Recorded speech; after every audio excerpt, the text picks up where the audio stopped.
رسالة اليوم من جزائري إلى جزائري، من إعلام إلى فنان، من زكي عليلات إلى محمد خساني. أتكلم معه بصفته فنان حسب ما هو مصرح به لدى وزارة الثقافة الجزائرية، لأنه يملك بطاقة فنان. والفن كما يعلم خساني بأنه رسالة، والفن يوصل رسائل المجتمع، مرآة للمجتمع. والفن عندما يعجز المجتمع أو يعجز السياسيون أو الاقتصاديون في إيصال رسالة ما، يوصلها الفنان بطريقته الخاصة. قد تكون رسمة واحدة من فنان كافية وتنوب على الكثير من الملايين.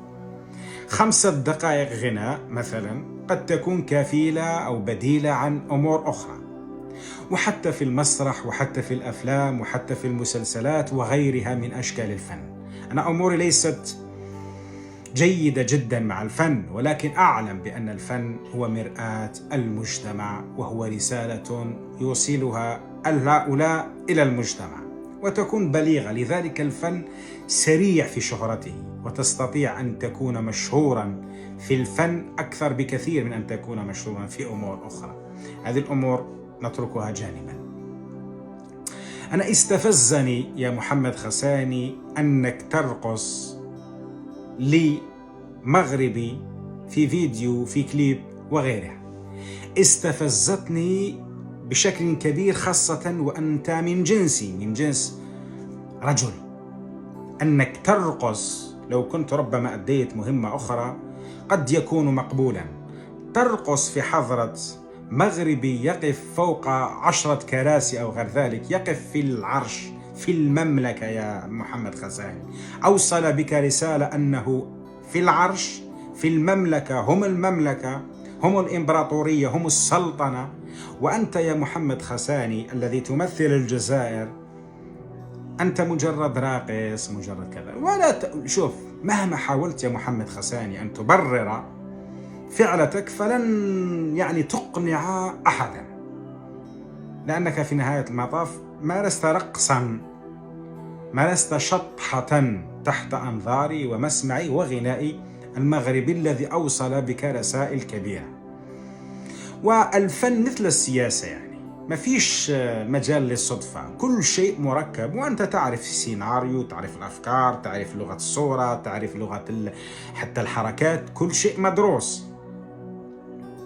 يا خساني، أعتقد بأنك من دعاة فصل الفن عن السياسة. أنت تقول السياسة سياسة والفن فن، ونحن لسنا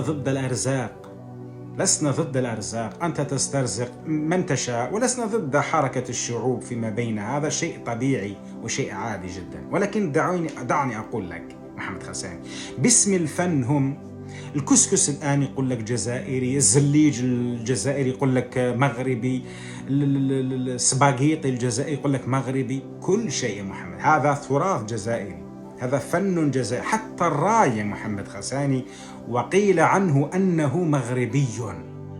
لذلك يا محمد خساني، أنت كفنان معتمد من طرف وزارة الثقافة، أنت لا تمثل نفسك في هذا المقام، لأنك تحمل بطاقة فنان، تحمل بطاقة جهة رسمية في الجزائر.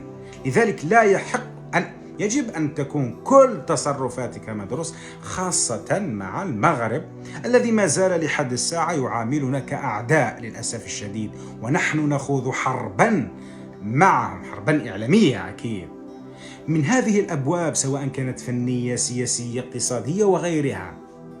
ولا تستطيع أن تقنعني بأنك مفصول على ما يجري في الأمور السياسية.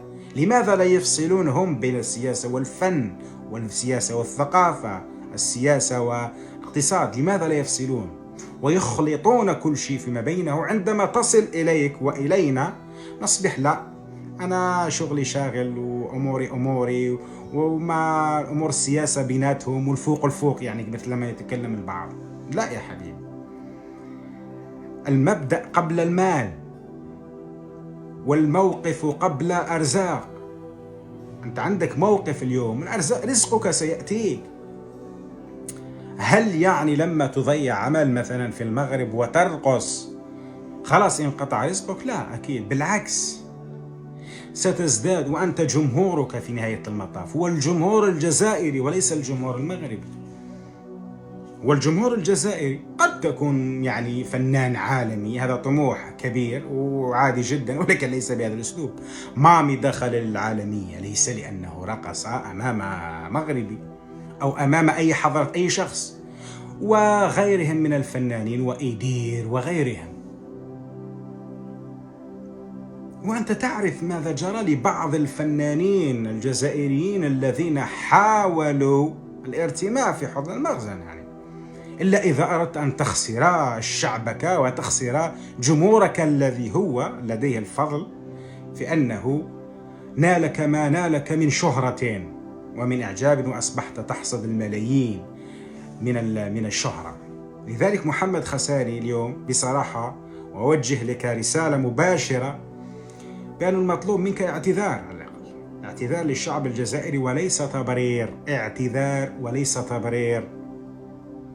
أنت نويت شيء، كان في مفهومك شيء آخر، كنت تبحث على أمر ما، ولكن انعكست عليك، ويجب أن تصحح الأمر، يجب أن تصحح الأمر بالاعتذار وليس بالتبرير.